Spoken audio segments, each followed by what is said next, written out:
நாம எல்லாரும் கணக்குன்னா என்ன நினைப்போம்? நம்பர்ஸ், கூட்டல், கழித்தல் அப்படிதானே? ஆனா உண்மையில அதுக்கும் மேல அது இந்த பிரபஞ்சத்தோட மொழினே சொல்லலாம். ஆமாங்க, நம்மள சுத்தி இருக்கிற ஒவ்வொரு விஷயமும் இன்னொன்னோட எப்படி கனெக்ட் ஆகுது, எப்படி பேசுதுன்னு சொல்ற ஒரு பவர்ஃபுல் லாங்குவேஜ் தான் அது. அப்போ இந்த கணக்கு நம்ம உலகத்தை எப்படிதான் விவரிக்குது? கொஞ்சம் யோசிச்சு பாருங்களேன். வானத்துல சுத்துற கிரகங்கள்ல இருந்து நம்மளோட ஃப்ரெண்ட்ஸ் நெட்வொர்க் வரைக்கும் இது எல்லாத்துக்கும் நடுவுல ஒரு பொதுவான விஷயம் இருக்கு. அது என்ன தெரியுமா? அதுதான் தொடர்பு. ஒரு ரிலேஷன்ஷிப். அந்த ரிலேஷன்ஷிப்போட ரகசியத்தை புரிஞ்சுக்கிட்டா கணக்கு நம்ம கையில. இந்த எல்லா விதமான தொடர்புகளுக்கும் பேசிக்கா ஒரே ஒரு விஷயம்தான் காரணம். உள்ளீடுகள், அதாவது இன்புட்ஸ், அப்புறம் வெளியீடுகள், அதாவது அவுட்புட்ஸ். சிம்பிளா சொல்லணும்னா, நம்ம ஒன்ன செஞ்சா அதுக்கு என்ன ரிசல்ட் கிடைக்கும்? இந்த ஒரு சிம்பிளான கேள்விதான் கணக்குல வர எல்லா உறவுகளுக்கும் ஆணிவேர். ஆனா பாருங்க, இந்த பெரிய ஐடியாலாம் ஒரே நாள்ல வரல. டெக்கார்ட்ஸ், லீப்னிஸ், ஆய்லர், ட்ரிச்லெட்னு இவங்கள மாதிரி பெரிய பெரிய மூலக்காரங்க பல வருஷமா உழைச்சு ஒவ்வொருத்தரும் ஒரு செங்கல் வச்சு கட்டுன ஒரு பெரிய கோட்டை மாதிரி தான் இந்த கான்செப்ட். சரி, வாங்க இந்த கணக்கு உலகத்தோட மையத்துக்கே போலாம். நாம முதல்ல தெரிஞ்சுக்க வேண்டிய ஒரு விஷயம் சார்பு. இங்கிலீஷ்ல சொன்னா ஃபங்க்ஷன். அப்படின்னா என்ன? அத ஒரு மேஜிக் மெஷின் மாதிரி கற்பனை பண்ணிக்கோங்க.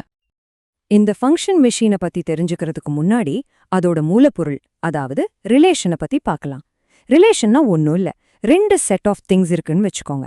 அதுக்கு நடுவுல இருக்கிற ஒரு பாலம் தான் அது. பெருசா எந்த ரூல்ஸும் கிடையாது. ஒரு செட்ல இருக்கிற எதையும் இன்னொரு செட்ல இருக்கிற எதோட வேணா கனெக்ட் பண்ணலாம். ஆனா ஃபங்க்ஷன் அப்படி இல்ல. அது ரொம்பவே ஒழுக்கமான ஒரு ஸ்பெஷலான ரிலேஷன். இதுல நீங்க குடுக்குற ஒவ்வொரு இன்புட்க்கும் கரெக்டா ஒரே ஒரு அவுட்புட் தான் வரும். கன்ஃபியூஷனுக்கே இடமில்ல. ஒரு வெண்டிங் மிஷின் மாதிரி யோசிச்சு பாருங்க. ஒரு பட்டன் அமுக்குனா என்ன வரும் நமக்கு தெரியும்ல, அது மாறவே மாறாது. அதுதான் ஃபங்க்ஷனோட பவர். ஓகே, இப்ப எல்லா ஃபங்க்ஷன் மிஷினும் ஒரே மாதிரி வேலை செய்யும்னு நினைக்காதீங்க. ஒவ்வொன்றுக்கும் ஒரு தனி குணம், ஒரு பர்சனாலிட்டி இருக்கு. வாங்க அதுல ரெண்டு இன்ட்ரெஸ்டிங்கான டைப்ஸை பத்தி பார்க்கலாம். ஒன்னு ஒன்-டு-ஒன் ஃபங்க்ஷன், இன்னொன்னு ஆன்-டு ஃபங்க்ஷன். முதல்ல நாம கேட்க வேண்டிய கேள்வியே இதுதான். இந்த மிஷின்ல ஒவ்வொரு இன்புட்டுக்கும் ஒரு யூனிக்கான தனித்தனியான அவுட்புட் வருதா, இல்ல 2-3 இன்புட் சேர்ந்து ஒரே அவுட்புட்டுக்காக சண்டை போடுதா? இந்த கேள்விக்கு உங்க பதில் ஆமா, தனித்தனியா தான் வருது அப்படின்னா அதுதான் ஒன்-டு-ஒன் ஃபங்க்ஷன். இதுக்கு இன்னொரு பேரு இன்ஜெக்டிவ். இதுல ஒவ்வொரு இன்புட்க்கும் ஒரு யூனிக் அவுட்புட் இருக்கும். ஷேரிங்க்கு இடமே இல்ல. சரி, இப்போ ரெண்டாவது கேள்வி. நம்ம மெஷின் எல்லா பாசிபிள் அவுட்புட்டையும் நமக்கு கொடுக்குதா, இல்ல சில அவுட்புட்ஸை யாருமே சீண்டாம தனியா விட்டுருக்கா? நம்ம மிஷின் எல்லா பாசிபிள் அவுட்புட்டையும் கவர் பண்ணுச்சுன்னா, அதாவது எந்த அவுட்புட்டும் பேஸ்டா போகாம எல்லா அவுட்புட்க்கும் குறைஞ்சது ஒரு இன்புட்டாவது கனெக்ட் ஆயிருந்தா அதுக்கு பேரு ஆன்டோ ஃபங்க்ஷன். இதுக்கு இன்னொரு பேரு சர்ஜெக்டிவ். ஒரு பார்ட்டில எல்லாருக்கும் சாப்பாடு கிடைக்குதான்னு பாக்குற மாதிரி தான் இதுவும். சிம்பிளா சொல்லணும்னா ஒன்-டு-ஒன் ஃபங்க்ஷன் ரொம்ப ஸ்பெசிஃபிக், நோ ஷேரிங் பாலிசி. ஆனா ஆன்-டு ஃபங்க்ஷன் அப்படி இல்ல, அது எல்லாத்தையும் கவர் பண்ணணும், நோ லெஃப்ட் ஓவர்ஸ். இதுதான் இந்த ரெண்டு ஃபங்க்ஷன் பர்சனாலிட்டிக்கும் உள்ள மெயின் வித்தியாசம். இப்போ நமக்கு இந்த ஃபங்க்ஷன்ஸோட வெவ்வேறு குணங்கள் தெரியும். சரி, இப்போ இதெல்லாம் ஒன்னா சேர்ந்து வேலை செஞ்சா என்ன ஆகும்? வாங்க இது ஒரு அசெம்பிளி லைன் மாதிரி யோசிச்சு பார்ப்போம். இந்த அசெம்பிளி லைன்ல என்ன நடக்குதுன்னு பாருங்க. எஃப்னு ஒரு மெஷின் இருக்கு. அதோட அவுட்புட் அப்படியே அடுத்த மெஷினான ஜியோட இன்புட்டா மாறுது. இப்படி ரெண்டு ஃபங்க்ஷன்ஸை ஒன்னோட ஒன்னு ஒரு செயின் மாதிரி கனெக்ட் பண்றதுக்கு பேர் தான் காம்போசிஷன். இதை நாம ஜி ஆஃப் எஃப்னு சொல்லுவோம். வாங்க ஒரு சின்ன உதாரணம் பார்க்கலாம். ஜி ஆஃப் எஃப் ஆஃப் 2 என்னன்னு கண்டுபிடிக்கலாம். ஸ்டெப் 1, முதல்ல எஃப் மெஷின்ல 2 இன்புட்டா போடுறோம். நமக்கு என்ன கிடைக்குது? 3. ஸ்டெப் 2, இப்போ அந்த 3 தூக்கி அடுத்த மெஷினான ஜில இன்புட்டா போடுறோம். ஸ்டெப் 3, g ஆஃப் 3 என்ன கொடுக்குது? 7. அவ்வளவுதான். அப்போ g ஆஃப் எஃப் ஆஃப் 2 ஓட ஃபைனல் ஆன்சர் 7. ஒரு நிமிஷம், இந்த அசெம்பிளி லைனை நம்மால ரிவர்ஸ்ல ஓட்ட முடியுமா?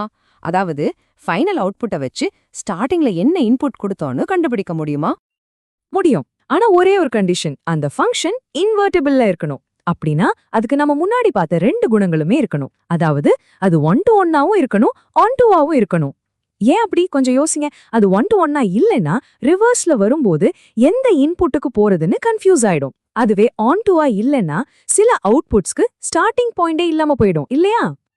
இப்போ நாம கணக்குல இருக்கிற ஒரு ரொம்ப பவர்ஃபுல்லான ஒரு டூலை பத்தி பார்க்க போறோம்.